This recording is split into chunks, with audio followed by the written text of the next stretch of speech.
Hi, Ronald. How are you doing? Can you Hey hear me Adam. okay? Yeah, I hear you. Great. How you doing? I'm very well, thank you. I'm thinking whether you are able to share your screen. I'll quickly, you can try now. So, yeah. So we had this as a video, right? So we'll play the pre-recorded Right, presentation. okay. Right. Maybe just a So couple of words about Adam, just as introduction. So he's an excellent golf coach, and he's really focused on impact as the key moment in the golf swing. So the whole presentation will be also about impact. And Adam is also the author of a best-selling book, Practice Manual: Ultimate Guide for Golfers. Be sure to check that out as well. So we'll do similarly as Tyler. We'll do first a presentation that's prepared by Adam, and then we'll be accepting Q&A, any questions from the audience. So my colleague Martins will actually play the video. He's got it. So you can, Adam, sit back and check out if there are any questions coming in, and maybe thinking about potential answers already in the Q&A section. okay. Yeah.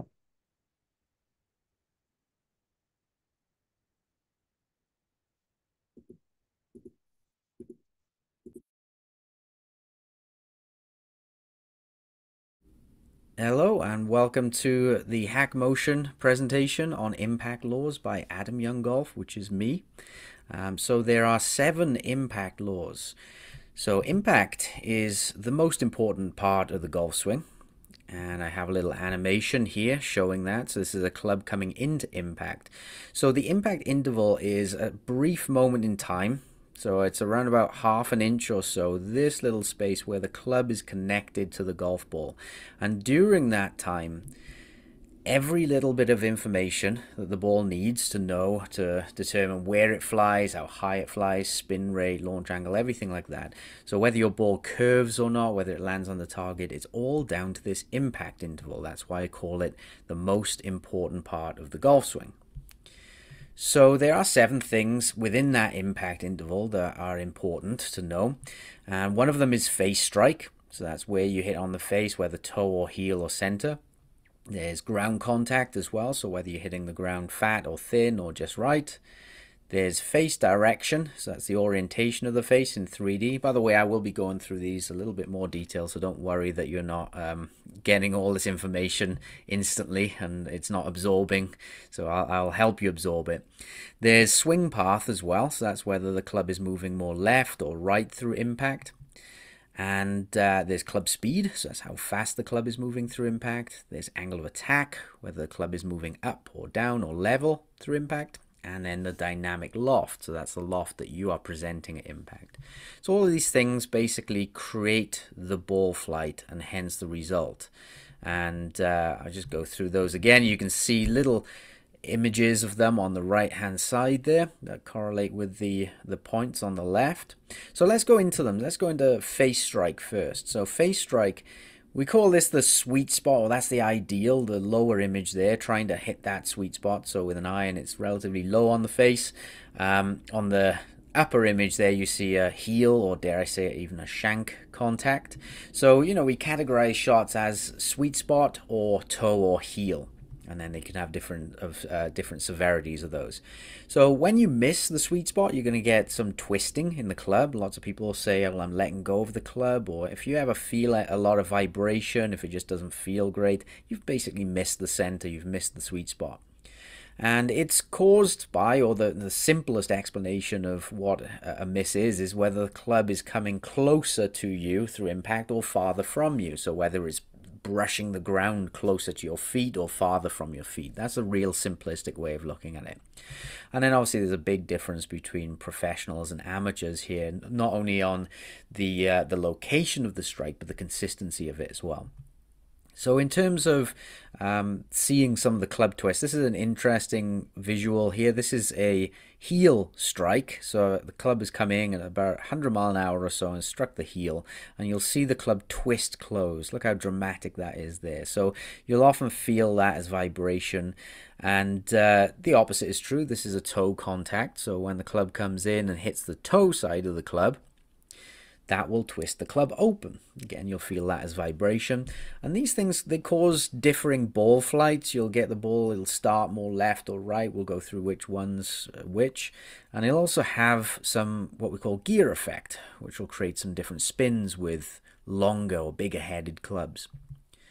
So this is the simplest visual for it. This is how I explained it to my pupils. You know, if you struck the sweet spot, the path of your club is running through the center of the ball. Or the path of your sweet spot is running through the center of the ball.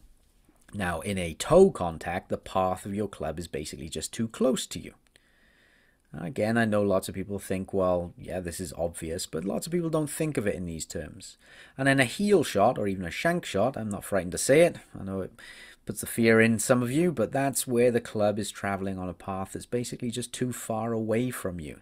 It's not the direction of the path. Lots of people think, oh, I shank it because I come out to in or in to out. It's not the direction of the path. It's just more the location, whether it's farther away from you, like on that blue line, or closer to you on that red line. So face strike, what does it cause? Well, it causes twisting. We've seen that. It also causes loss of distance, especially with irons. I mean, clubs have become more forgiving, but it's still going to cost a lot of distance when you miss the sweet spot. At the extreme ends, you're going to get disaster shots. Whenever someone shoots one 90 degrees right or left, then those are typically going to be toe or heel shanks. Even with the driver, even if you don't hit it extremely off the toe of the heel, it's still going to cause different launch directions. You can see by that upper image there, you can see that because of the bulge of the club face, you'll see that clubs are not completely flat, or at least the drive is not completely flat. It has some curvature to the face. And so if you hit on the toe, that part of the face actually points more to the right, and the heel part of the club points more to the left. So it's going to create different launch directions. If you strike it on the toe, it's typically going to cause the ball to start more to the right. And then we get gear effect as well, because that club is twisting as it's in contact with the golf ball. That causes a gear effect. You know, it's like the club and the ball are gears, and they're rotating in opposite directions. So as that club twists open, for example, in a toe shot, that actually creates hook spin on the ball, which is really counterintuitive. And you can see that on the bottom image there. If you hit more in the green area, you'll tend to get more draw, more hook spin, or less slice if you're typically a slicer. And then the reverse would be true as well. If you hit it on the heel, it's going to fade more or have less of a hook shot. And it can also change the spin rates of shots as well. You typically see when players hit it on the toe, especially high toe, it tends to drop the spin rate, and low heel tends to increase the spin rate. So if ever I'm hitting shots and I see my spin rate jump up into the 3000s, which is very high for me, I know where I've struck it on the face. It's typically low and heel when that happens. Now, what is face strike caused by? What are we doing that can create it? Well, there are lots of factors, but at the very basic level, the starting position, so whether you start more on the toe and the heel, all else being equal, say you are a robot, an Iron Byron swing, or the ping robot, if you were to move it and set it up more on the toe and make the exact same swing, and then the next one you set the ball up on the heel and you make the exact same swing, you're going to change the face strike. Human element means that we don't do that. You know, if I ask 100 real golfers to set up more out the toe, they don't all hit out the toe because we have perceptions as well, which is an important part. But yeah, starting position is an influence on it. But the biggest influence is hand location in space. So if your hands, this relates to the upper image there, if your hands return at impact closer to the golf ball, and this could be anywhere in the yellow direction, so that could either be moving out away from your body, or even if they move down towards the ground, that is effectively moving them towards the golf ball. So your hands are getting closer to the golf ball, and hence the heel of the club can get closer to the golf ball. So any of those yellow directions are going to encourage more of a heel contact. And the opposite would be true if you move in the red direction, so up, away from the golf ball, either up vertically away from the ground or towards your thighs.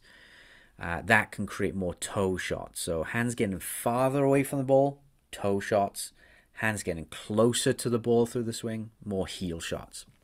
The other thing relating to the bottom image there is ulnar and radial deviation. So this is something HackMotion measures.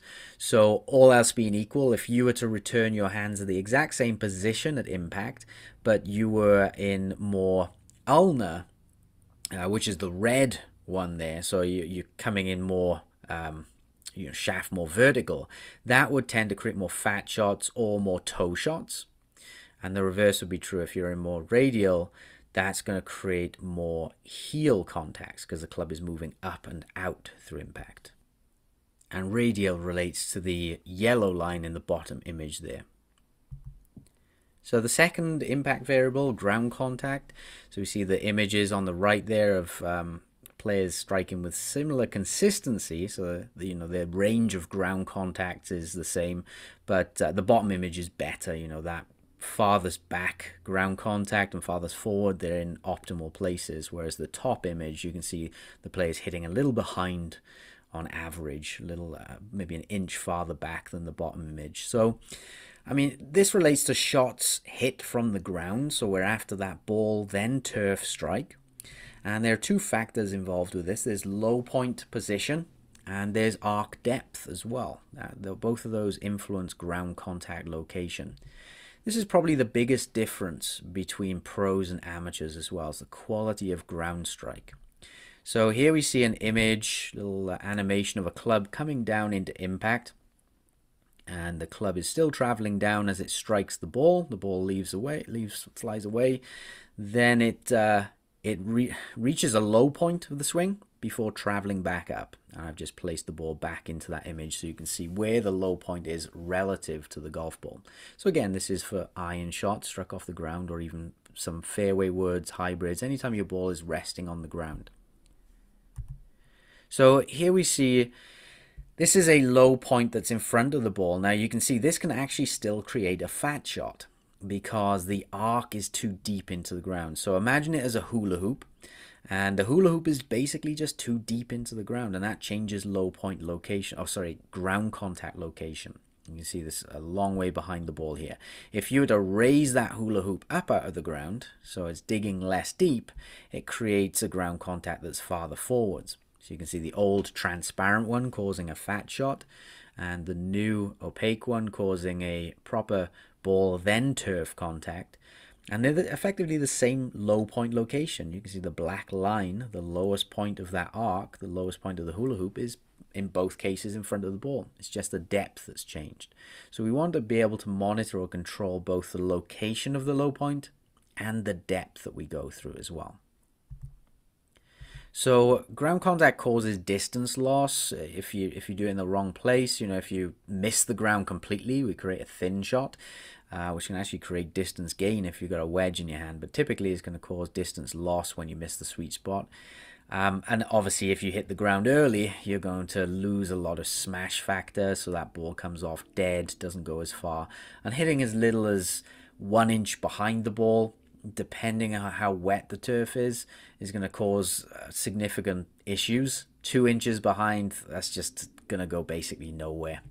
So there's distance inconsistency as well. Pros are very good at contacting ball first, then turf. And so that's why they get the distance control very good.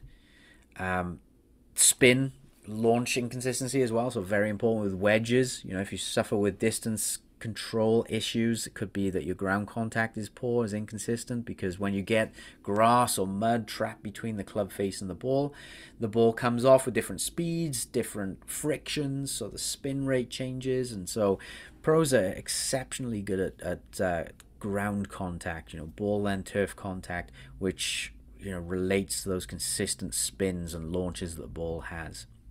And then it looks at high and low strikes on the face as well. So tends to be that if you hit it fat, if you hit the ground early, you'll strike it higher on the face. And obviously if you strike the ground too far in front or not at all, then you're going to hit it lower on the face, thin. And so that's a good proxy. That's a good way of determining where you struck the ground. Use a bit of face spray, foot spray on the club face, and you can see where your strike is on the club face, and you can determine ground contact a lot from that. It's the leading cause of strokes lost as well for amateurs. Like I said, if you hit 2 inches behind, that ball's going nowhere. You immediately have to hit another shot to get to the green again. So ground contact is caused by, the easiest way of thinking about this is anything that drops your hands closer to the ground or the ball is going to create more of a fat shot. So if your hands through the swing, if they start in X location, if you look at that top image there, if they start in the middle of that X and throughout the swing something causes them to move down or even out, or some combination of those, you're effectively moving the hands closer to the ball, and that can cause a fat shot. And the reverse would be true anytime your hands move farther from the ball through the swing, so up in the yellow directions, that's going to create more of a thin contact. And the other one, so this is something HackMotion measures, is the ulnar and radial. So if you move your hands, if you drop the club more into a steeper position, more into the red position through impact, so you're basically adding more ulnar through impact, then that can cause fat shots as well as toe shots. And if you move more into radial, or if you have more radial at impact, all else being equal, you'll tend to hit more heel or low on the face, so more thin contacts. Ground contact, so that last slide looks very much to arc depth, but this looks at low point location as well. I said there are 2 factors that are involved in ground contact. So with low point location, we have ball position, could be a factor. You can have early release, so if you're releasing, if you're moving towards ulnar or extension of the wrist too early before impact, then you're going to move the low point back, and that's going to create, it can influence fat shots. Or the reverse could be true as well.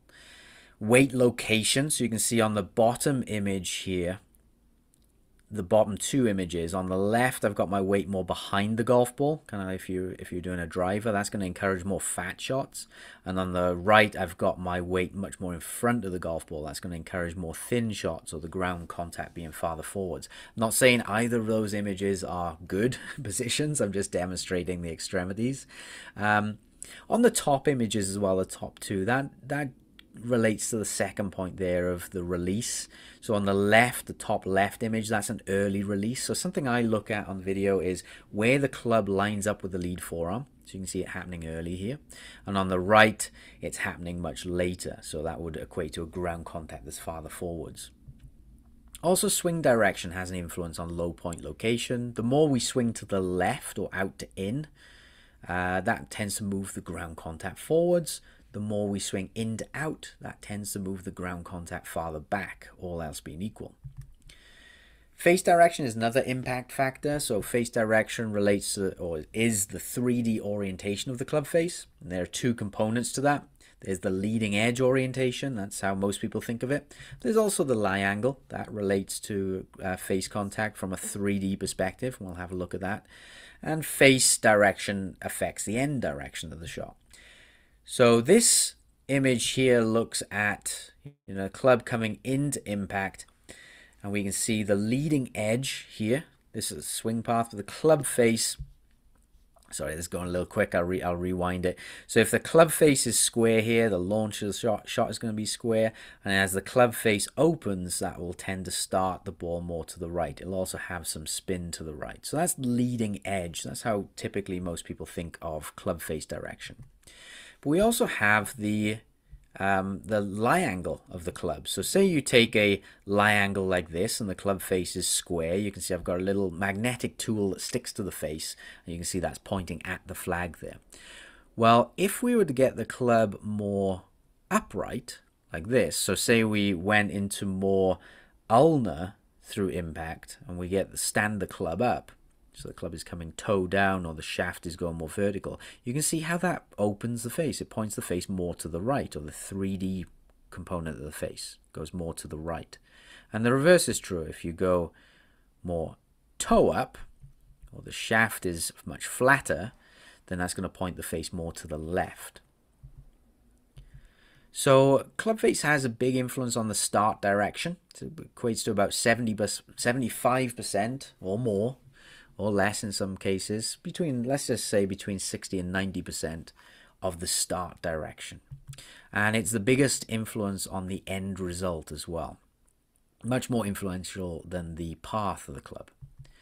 It also influences the curvature when you look at path or face to path. So we'll talk about path in a moment.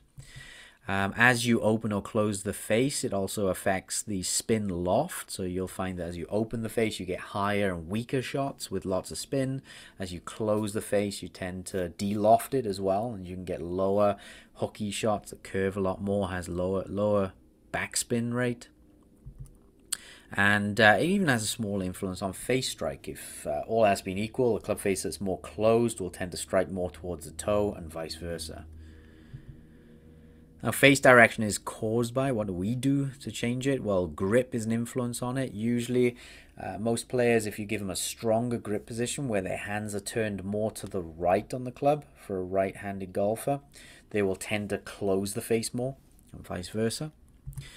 Radial and ulnar, so if we look at the image of Tiger there on the top, so if you are in more radial at impact, so say your club is coming in more on the yellow line, so coming in flatter, that's going to close the face and make the face more to the left, as we saw in that image earlier. And in more ulnar impact is going to open the face or point it more to the right. That's the red line. So lie angles are important as well. If your clubs are too much toe down at impact, just because the club fit is poor, you know, it might not be a technique thing, it might not be the ulnar or radial, it might be a club fit thing, then that can affect it. More toe down points the face more to the right, more toe up points the face more to the left. So it's important to get your clubs fit for you. And club face direction, a big one is flexion and extension towards the top of the swing, or all the way down to about last parallel, shaft last parallel before impact. So it tends to be, if you're in more flexion, lead wrist flexion, that tends to be more of a face closing move. Whereas players who are in more extension, that tends to be a face opening move. And then there's supination at the bottom of impact, or as HackMotion measures it, rotation. So that's how much your lead forearm is rotating through impact. That is going to be a face closing move. If you have more supination, all else being equal, that's going to close the face more, and vice versa. So those are the big three that we've talked about so far: face strike, ground contact, and then face direction. If you can get those three correct, that's going to solve 90-95% of your issues. So I call those the big three for a reason. Now, the other impact factors: path, club path. This is the directional movement, whether the club is moving left or right through impact, or we call it in to out or out to in. You can see an image of an in to out swing path here. That one, or out to in is when your club swings to the left through impact if you're a right-handed golfer. And then we can have a neutral path as well. And this is created by both swing direction and where the ball is located on the arc. I'll explain those in a little bit more detail in a moment. So here's just a visual of a square swing path. You can see the club coming in through impact. You'll see even with a square swing path, there is some curvature to it.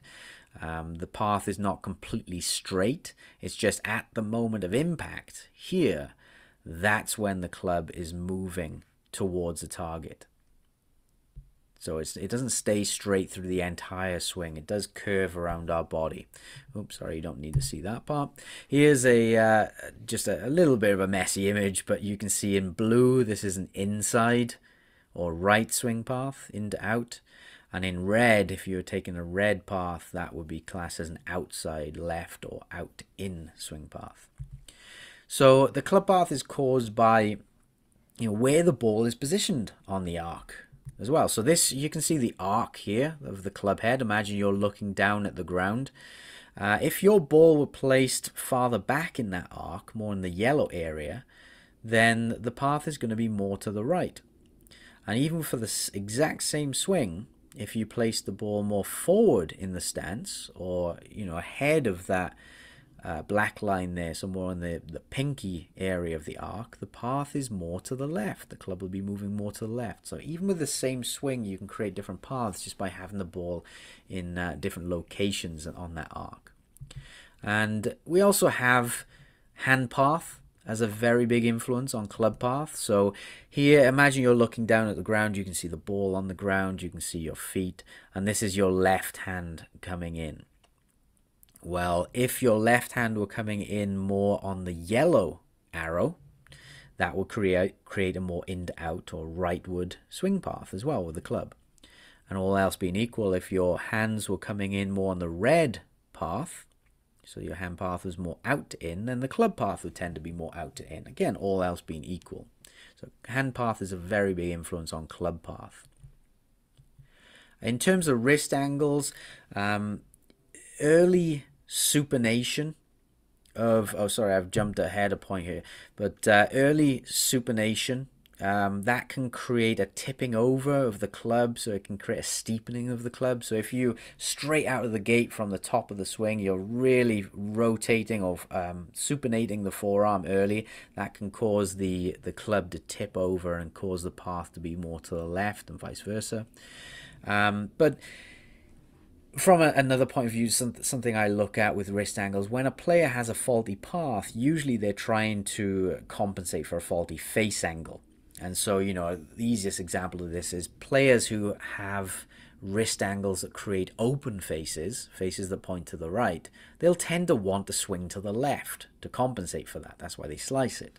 So, whenever I see a path that's going to the left, usually I try and fix the face first. So I look at things like flexion, extension, supination at the bottom as well. So anything that opens the face tends to make players, encourages them to self-organize movement more to the left with the path and vice versa. With club speed, that's the speed of the club at impact. Captain Obvious. There's a big relationship with distance. Captain Obvious again. It's not a one-to-one relationship with distance though. I don't have as much club speed as a lot of players I play with, but I hit it farther than them because I'm more efficient. I strike it more in the center. I launch the ball better than a lot of my playing partners. So it's not the only thing that relates to distance, but it is a big factor to distance. It also relates to peak height as well. If you make the exact same swing, the same technique, but one club is moving faster, that faster club, the ball will reach a higher peak height. It'll have a higher spin rate. It'll have a steeper landing angle, so it's easier to stop the ball on hard and fast greens. And it even influences accuracy in terms of, if you say you're going to 150 yards target, and you've got a very slow player who's having to hit a hybrid in there, and then you've got someone with a lot of speed who's hitting a wedge in there. Well, the player who's hitting the wedge in is going to be more accurate because there's more spin loft with the wedge, so any errors they make, left or right, with the club face being too open or closed, is not going to produce as much of a lateral error. So speed is valuable obviously for distance, but also helps with accuracy as well. There's a very big correlation with handicap level and speed, and this is taken from the Trackman blog, Performance of the Average Male Golfer. There's the link, the source cited at the bottom there if you want to view that in more detail. But you can see the +5 handicappers on average are shooting 110 with the club speed, and if you're 95 mile an hour, you're looking at about a 10 handicap. Obviously, that's not hard and fast rule. It's just a general trend towards those things. But yeah, more speed helps you in so many different ways. There's a big correlation with strokes gained as well. Mark Brody has said that for every 20 yards you gain, I believe for the pros, it equates to about 0.1 of a shot gained, which doesn't sound like much, but if you hit your driver 14 times in a round, that's 1.4 shots per round just by adding 20 yards. Or if you add 40 yards like Bryson did, that's close to 3 shots a round you're gaining, which stacked up over a four round tournament is quite a lot. It's got almost 6. Well, it's a lot of shots depending on how many tournaments you're playing, and it's very, very valuable to hit the ball far. Sorry for my inability to do quick math there. Got a little confused. So club speed is caused by lots of factors with it, but Sasha Mackenzie has said that Dr. Sasha Mackenzie, sorry, very great biomechanist, has said that swing size or hand path length and the force along that hand path length are going to be the biggest correlators to distance and speed. So things that can help you with that body turn, obviously if you have a bigger body turn, hand path length, so someone making a half swing versus a full swing, the full swing is going to hit it farther if they can, continue to produce a lot of force along that hand path length. And even wrist hinge as well. So you're looking at things like radial deviation at the top of the swing. You see these long drive champions have really insane wrist hinges at the top that allows the club head to swing a little farther. So it's accelerating over a longer period of time. And then just throwing wrist angles away through impact as well. So allowing the club to move into extension through impact. Allowing the wrists to move into extension through impact. Allowing the ulnar to release into ulnar. So releasing the radial deviation, releasing towards ulnar through impact as well. These are speed adders, increases.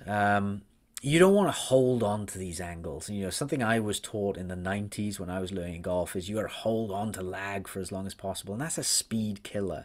So it's not about holding on to these angles, it's about releasing them, but the point that you release them is important, which is why something like HackMotion is so really key to have as a feedback source, is you can see that you are releasing them hard and where you're releasing those angles as well. And even parametric acceleration, so that visual I have on the right hand side there, through impact I and all good players are pulling very hard on the grip in the pink direction, and that actually creates a little water skier effect. It's like a little whip at the bottom. So the more you pull in the pink direction, the more the club head speeds up through impact, and so we call that parametric acceleration. Angle of attack. Angle of attack refers to the angle whether your club is ascending or descending through impact. So you see with a driver in the top image there, there's an upward positive angle of attack. So that is typically what you want to do with a driver. With an iron, we have a negative or downward angle of attack. So there is a difference between driver and irons. You can have good drivers of the ball who hit down on it as well. But more efficient players in terms of distance tend to hit up on it more. Angle of attack has a small effect on the launch angle, but it has a good effect on spin loft. So spin loft is the difference between your loft and the angle of attack. So that can improve things or increase things like smash factor. And spin rate, it can make those more optimal for distance. It can improve compression effectively. So here we have a little visual of an iron coming in on a downward angle of attack. Again, this is going super fast. I'll slow it down. So this is a typical 6 degree, I think, downward angle of attack. This would be steeper, 8 to 10 degrees. And then this is shallower. This is a 0 angle attack. You can probably just about get away with that, but you'll see if there's anything behind the ball there, you're probably going to nip it if your ball's in a divot or it's going to hit a lot of grass behind it. So 0 angle of attack tend not to be prevalent on tour. We certainly don't want to do what beginners do, which is trying to hit up on it, because you can see there's ground in the way there. You can't hit up on a ball that's resting on the ground, or not by much anyway. So angle of attack, it relates strongly to where on the arc the ball is struck. So this is an arc showing the club head. It would be traveling down all the way until that black line, and then after that point it would start to travel up. And you can see the red arrow there, the angle of attack is steeper. It's more downwards. That club is moving downwards more in the red part of the arc. As you approach the white part of the arc, or the bottom of the arc, that's where the angle of attack is neutral or 0. And then after that point, the arc starts traveling up, or the angle of attack would be more up in the blue part of the arc there. So that's why we tend to change ball positions with clubs as well. We tend to have irons more back in the stance and woods more forwards, because we're trying to hit more up on the woods. So angle of attack is caused by low point location, as I've said, where you hit on the arc. So that could be a product of ball position, weight position at impact. So if your ball is back or your weight is forwards, that's going to create a steeper angle of attack, and vice versa. And release as well, the release point. If you have an earlier release, that can create a shallower or even more positive angle of attack. And if you have a later release of wrist angles, that can create a more negative or more downward angle of attack. And swing direction as well. The more left you swing, the more that low point moves forwards. And so that creates a steeper angle of attack. That's why slicers tend to suffer with steep angles of attack. And drawers of the golf ball tend to be shallower, because as you swing more to the right, the low point moves back, angle of attack gets shallower. I know this is a lot of information. I'm summarizing like a lifetime's worth of work into 40 minutes here. So I see this as just a summary of a lot of things. But hand path as well. So you can see in that top image of Tiger there, the hand path is moving up through impact, even though the club is moving down. And the more the hands work up through impact, the shallower the angle of attack will be. And also swing plane, so the bottom image there of Tiger. So steeper swing planes and shallower swing planes will change the angle of attack, not as much as people think. You can be very shallow with your swing plane and yet produce a very steep angle of attack. Someone like Garcia hitting a punch shot might be a good example of that. So low point position is more important to angle of attack, but swing plane does have an influence on it. All else being equal, a steeper swing plane, you tend to see a higher rate of change in angle of attack throughout the bag. So angle of attack, I've said it's caused by an early release. So on the left image there, you see the angles of the wrist being released early, which moves the low point back. So this could be, if you have a weaker grip, if you tend to be more weaker or neutral with the left hand grip, then you're looking at moving a player who moves towards or is more extended with their lead wrist through impact. That is going to create a shallower angle of attack, and vice versa. If you're more of a strong grip player, then you're looking more at how the ulnar or how you release towards ulnar. So a player who's in more ulnar through impact is going to be tend to have a shallow angle of attack. So the last impact factor is dynamic loft. This is the loft of the club at impact. So it's created obviously by static loft. So if you have a wedge in your hand and you make the exact same swing and then you move to a driver and make the exact same swing, you're going to have less loft at impact with the driver just because the club has less loft. But also shaft lean, whether you're leaning the shaft forwards or back at impact, you can take the exact same club and hit a higher or lower shot with it just by changing shaft lean through either wrist mechanics, body position, or even ball position. Lead deflection as well, so this goes into club fit. That can change whether you hit it higher or lower. So when you change the club shaft, sometimes that will change the flight of the shot. Where you strike on the face can change the dynamic loft as well. So higher on the face tends to launch higher, lower on the face tends to launch lower with a driver because of the curve of the club face. We call that roll. And even opening or closing the leading edge. So we saw in the other videos that when you open the face, when you point the face more to the right, tends to increase the loft. And when you close the face more to the left for a right-handed golfer, tends to lower the loft. So this is just a little visual of the club coming in on a neutral angle of attack, and this is the loft in yellow. And so it affects the launch angle. The two work together, angle of attack and loft work together to produce the ball launch in pink. But as you increase the loft, the launch will go up, and the ball tends to launch closer to the loft than it does to the angle of attack. So you can see it's what makes a ball go up basically is the loft of the club. Here's the image of a club face being closed and the flight being low, and then on the right the club face being open, pointing more to the right, and the resulting club face being higher, the resulting loft being higher. So loft is caused by the low point being backwards or forwards, so very similar to ground contact issues and angle attack issues as well. So a player supinating more as well. So if you close the face or open the face, as I showed you in the last image, so more supination through impact is going to, or a player that's more supinated is going to close the face. That's going to lower the loft and vice versa.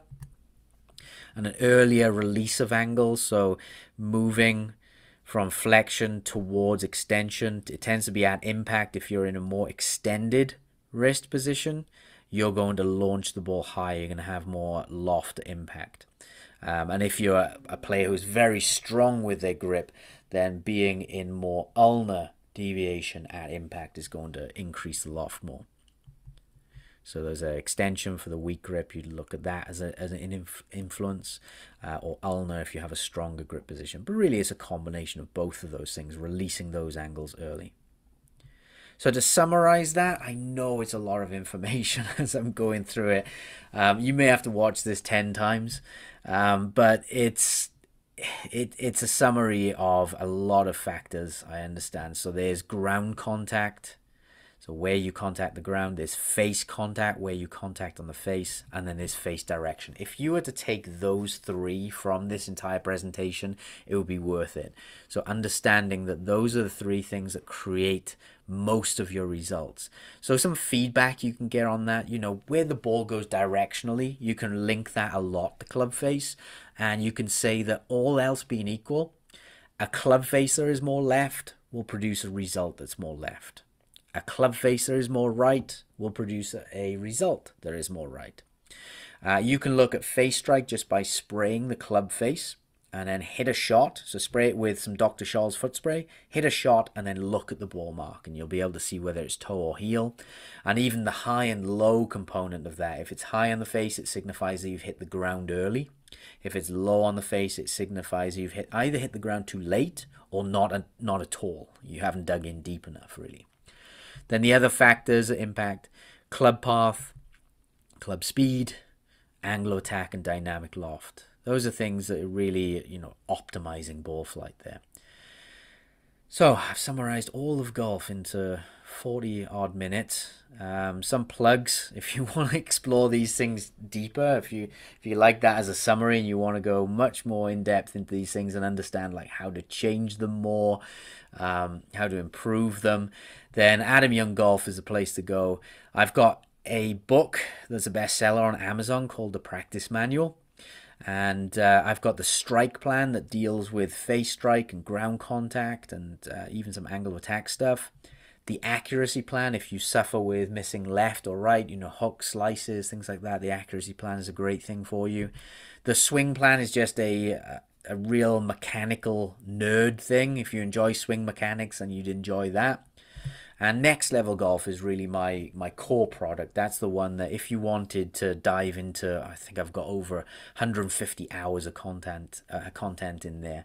So that would be my flagship product there. So yeah, I think I've probably filled all your heads up with so much information now. It's good to move on to some questions.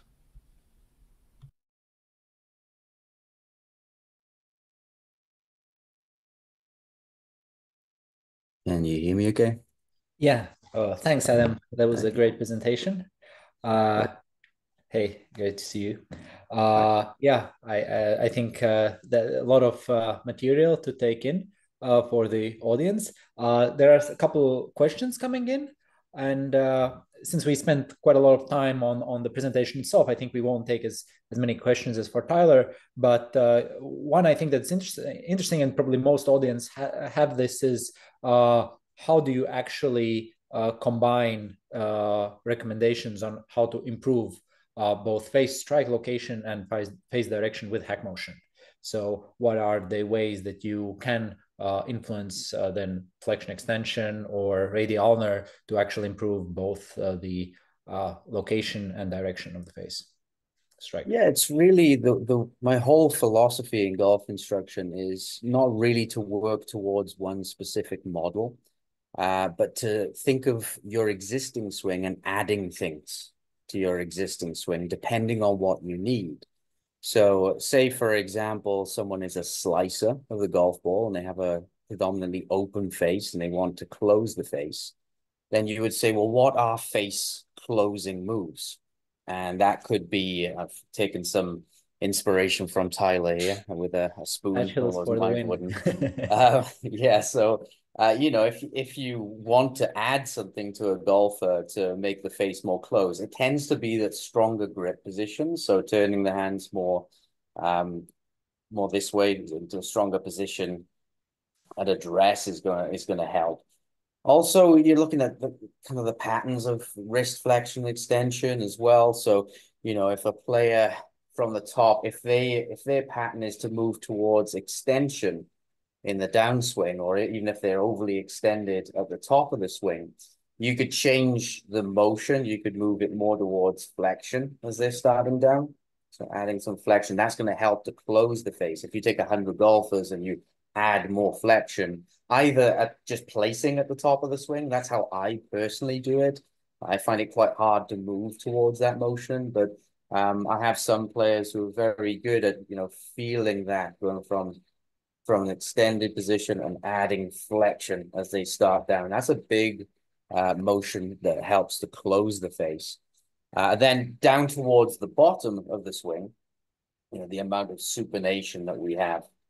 So all else being equal, if you take every 100 golfers and you add more supination at the bottom, they're going to tend to present the face more closed.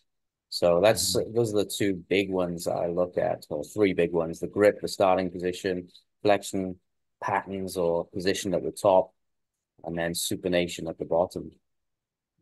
Okay. And there's a question from David. Could you explain the theory that divot shows swing direction and not the club path? Right. Yeah. Actually, I did get a plate for this. I don't know if I'll be able to do it on the fly. I don't know how it will do. But if you think of, you know, that from down the line, the golf swing as a plane, and that plane is like a plate, right? And it's tilted in the golf swing. And so what you find is that the direction that the plate is pointed, this is called swing direction. Okay, that's called swing direction. Now, the point or the direction the club is moving as it's in contact with the ball, that's called club path. Okay, so swing direction is the direction of the plate. Club path is the direction the club is moving at impact. Now, you'd think they'd be the same. You would think they'd be the same, but they're not. They can be slightly different. And the best way of visualizing that is if I go to, say, a baseball swing. So really horizontal here. And you could imagine if I'm face on now, at this point, if the ball is placed too early in the arc, that point, the club or the baseball bat is moving in a different position. It's moving out away from me. Whereas if we place the ball here at the very bottom of the arc, it's moving directly to my left. And if we place the ball here, later in the arc, it's actually moving towards me. So they can be moving, even though the plate is in the same direction, they can be moving at different points depending on where on that plate you're hitting, because it's a circle. And then when you tilt that down here, as the ball is hit earlier on the arc, so say we're hitting in this direction here, making a golf swing like this is going to be more down angle of attack and more out or more in to out, pointing. It's moving away from me. And then if we were to hit on the upswing, you know, say we're hitting a driver, we got the ball positioned forwards in our stance, that club is going to be moving more up. And if we look at it from this direction, more in towards us to the left, even with the same plate direction. So it is complicated. It's called D-plane. Hopefully that helps at least to start you on the track. But the divot is going to tend to show swing direction much more because it tends to be that the divot is taken right at the bottom of the swing. So whichever direction that bottom of the swing is pointing is probably a good indicator of where the plate is pointing. So that's swing direction. However, depending on whether the arc was hit before it or after, or whether the ball was hit before that point or after it, it can change the actual path. Now, there is a pretty easy rule you can follow with irons. Because we are striking on the downward part of the arc with irons, your path is always going to be more right more to the right of the divot. Okay, so say you had a divot that is pointing absolutely dead on towards your target. The divot is pointing straight. Very likely your path is in doubt. And so I used to see this where, I hit a shot and I'd look at my divot and I'd be like, well, my divot is straight, but that ball is drawing. How can that be? Well, that makes sense when you put it in terms of the 3D geometry of D-plane. It is a complicated topic, I know. When TrackMan first came out, for example, it took us instructors quite a while to separate the idea between the two. So if you didn't get that, don't feel as if don't feel bad about it. It just takes a lot more digging into it. So hopefully that answered the question.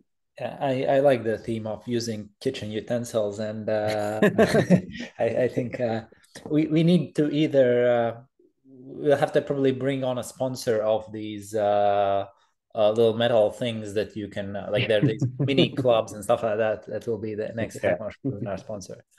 How does then the question from Eric? How does lie angle versus swing path affect ball flight when ball is above below feet?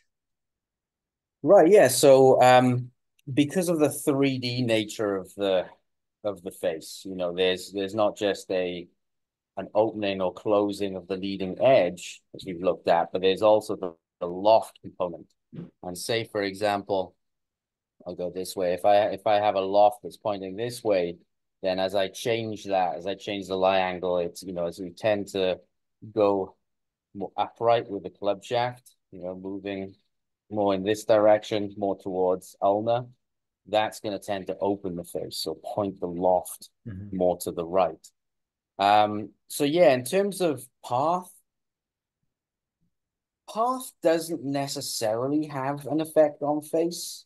If anything, they're two separate variables. So you can swing left with an open face, and you can swing right with a closed face. You can swing right with an open face as well. You can swing left with a closed and open face. So you can have any combination of those. But if I take 100 golfers and I ask them all to swing more to the left, it'll tend to be that they drag the face a little bit more to the left as well.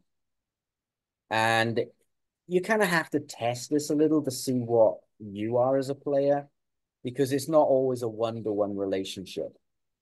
All right, so say for example, I have 100 golfers and they're all perfectly neutral through impact. So their path is neutral, their face is neutral. So we wouldn't really need to change them in that example. But if I ask them all to swing more to the left, say 10 degrees more to the left, some people would also drag the face 10 degrees more left and they'd hit a straight pull left. And other people would only drag the face maybe 5 degrees more left. So it would start to fade a little bit more with that. So you kind of have to test that on an individual level and see which one you are. So that's how path can affect face. I think that was the question. And as I said, in terms of swing plane, so they were talking about how when the ball is above your feet and below your feet, how that can affect the face angle. Well, should have had a little bit more room here. So when your ball is above your feet more, that means the club shaft is going to be a little bit more flat like this, and that's going to point the face more to the left. So it tends to be when the ball is above your feet, the ball will tend to hook more. It'll tend to start a little bit more left and maybe even hook a little bit more. Whereas when the ball is below our feet, we're standing higher and we're more into this position here. So club shaft is much more vertical. Maybe we're in more ulnar address. That's going to actually point the face to the right. But there is a limit to that as well, because there's a limit to how much our wrist can go into ulnar in a golf swing. Usually we're starting around about here, and there's a limit to how much we're going to do that. Whereas when the ball is above our feet, there's almost no, we've got a much greater range of motion. So say a ball was in a tree or something, we can be up here, we can change it a lot. So you can have much bigger left patterns when the ball is above your feet, whereas when the ball is below your feet, it's going to tend to go more to the right, but there's a limit to that usually. So hopefully that answers the question. Yeah, so I think that was a great answer. I think we have more questions than we have time today, so we'll gather them up and see if we can send them maybe to Adam for if for later answering. So Adam, thanks a lot again. No problem. So if anybody's interested, Adam has online these resources available that you should check out, the Strike Plan and a couple other ones that he mentioned in the video. And it's really a great resource for all golfers to understanding better the impact laws. Yeah, so Adam, thanks a lot. No, thank you. It's good. Yeah, then take care and see you then soon. All right. Bye.